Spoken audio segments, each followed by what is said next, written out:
लाड़काणू जी नओं देरो सरकारी अस्पताल में लेडी डॉक्टर्स की खोट खत्म न थी। मरीज़ औरतूं सख्त परेशानी के मुंझण ते मजबूर आहिनि। एमएसओ चवणाई त चाणका अस्पताल में 7 अप्रैल ते नओं देरो अस्पताल बदली थियल 8 लेडी डॉक्टर्स अञा ताईं ज्वाइनिंग नाहे ॾिनी। आगाह कयो मूंखे त नओं देरो सरकारी अस्पताल में 8 लेडी डॉक्टर्स के मुक़रर कयो वियो हो लाड़काणू जी चाणका अस्पताल में, जिन अञा ताईं ज्वाइनिंग नाहे ॾिनी। तफ़सील मालूम कयो था टाइम न्यूज़ रिपोर्टर नूर मोहम्मद सूमरो खां। नूर मोहम्मद, आगाह कजो, एमएसओ चवणा है त अञा ताईं उन्हनि लेडी डॉक्टर्स ज्वाइनिंग नाहे ॾिनी, का कार्रवाई थी सघी उन्हनि ख़िलाफ़?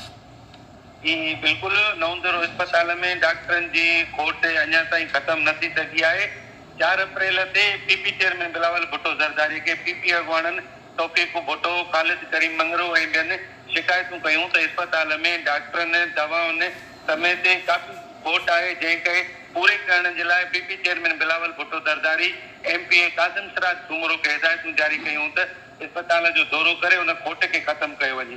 जॾहिं त 7 अप्रैल ते सिहत खाते पारां 8 डॉक्टरनि खे बदिली करे मुक़रर कयो वियो, पर हिन वक़्त ताईं उन्हनि जी ज्वाइनिंग न थी सघी आहे। एमएस नओं दरो राब्ते करण ते ॿुधायो त 8 ॾींहं गुज़रण बैदि डॉक्टरनि जी बदिली जो नोटिफिकेशन जारी थियो, पर हिन वक़्त ताईं अञा कंहिं बि डॉक्टराणीअ ज्वाइनिंग न कई आहे। महिरबानी तफ़सील ॾियण जे लाइ नूर मोहम्मद।